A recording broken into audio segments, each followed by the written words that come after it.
முருகன் கோவில் குடமுழுக்கு நிகழ்வுக்காக 37 ஆண்டுகளுக்கு பிறகு திறக்கும் மேற்கு வாசல் கதவு எப்போது திறக்கப்பட உள்ளது பார்க்கலாம்.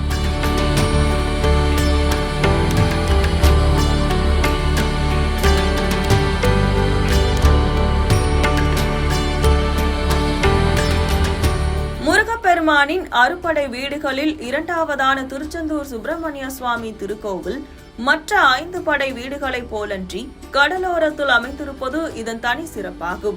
இத்தலம் நாள்தோறும் ஆயிரக்கணக்கான பக்தர்களையும் திருவிழா மற்றும் விடுமுறை நாட்களில் லட்சக்கணக்கான பக்தர்களையும் ஈர்த்து வருகிறது. பக்தர்களின் வசதிக்காகவும் கோவிலின் புனரமைப்பு பணிகளுக்காகவும் 300 கோடி ரூபாய் மதிப்பீட்டில் பெருந்திட்ட வளாக பணிகள் தீவிரமாக நடைபெற்று வருகின்றன. வரும் ஜூலை 7ஆம் தேதி அன்று இத்திருக்கோவிலின் மகா கும்பாபிஷேகம் நடைபெறவுள்ளது. பொதுவாக பெரும்பாலான கோவில்களில் ராஜகோபுரம் மூலவருக்கு எதிரே, அதாவது கிழக்கு திசையில் அமைந்திருக்கும். ஆனால் திருச்செந்தூரில் கிழக்கு திசையில் கடல் அமைந்துள்ளதால் ராஜகோபுரம் மேற்கு திசையில் கம்பீரமாக நிற்கிறது. முருகப்பெருமான் இங்கு கடலை நோக்கியவாறு கிழக்கு திசை நோக்கி காட்சியளிக்கிறார். கோவிலின் பிரம்மாண்டமான மேற்கு வாசல் 1988ஆம் ஆண்டு முதல் மூடப்பட்டுள்ளது. மூலஸ்தானத்தின் பீடத்தை விட கோபுர வாசல் உயரமாக இருப்பதால் இவ்வாறு மூடப்பட்டிருப்பதாக கூறப்படுகிறது. கந்த சஷ்டி விழாவில் முருகன் திருக்கல்யாணத்தின் போது நள்ளிரவில் ஒரு நாள் மட்டும் இந்த வாசல் திறக்கப்படுவதுண்டு. ஆனால் அந்த சமயத்திலும் பக்தர்களுக்கு அனுமதி இல்லை. 1988ஆம் ஆண்டுக்கு முன்பு வரை இந்த வாசல் வழியாகவே பக்தர்கள் இறைவனை தரிசித்து வந்தனர்.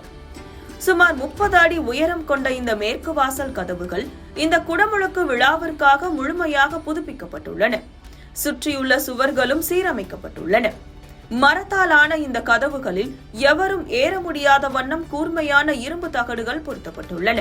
மேலும் அம்மன், முருகன், பைரவர், அரிவாளுடன் கூடிய சுடலைமாட சுவாமி, பத்ரகாளி போன்ற தெய்வ வடிவங்களும் வரலாற்று சிறப்புமிக்க சம்பவங்களும் சித்தரிக்கும் நூற்றுக்கணக்கான கலை சிற்பங்கள் இந்த கதவுகளில் அழகாக செதுக்கப்பட்டுள்ளன.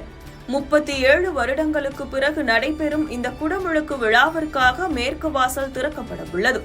குடமுழுக்கு நாளில் யாகசாலையில் உள்ள ராஜகோபுர கும்பம் இந்த மேற்கு வாசல் வழியாக கொண்டு செல்லப்பட்டு அருகே அமைக்கப்படும் ஏணிகள் வழியாக ராஜகோபுர கலசங்களுக்கு புனித நீர் ஊற்றப்பட்டு குடமுழுக்கு விழா நடைபெறும். தற்போது வரை கலசங்கள் கொண்டு செல்வதற்காக மட்டுமே இந்த வாசல் திறக்கப்பட உள்ளது. குடமுழுக்கிற்கு பிறகு பக்தர்கள் இந்த வாசல் வழியாக தரிசனம் செய்ய அனுமதிக்கப்படுவார்களா என்பது குறித்து முடிவெடுக்கப்படும்.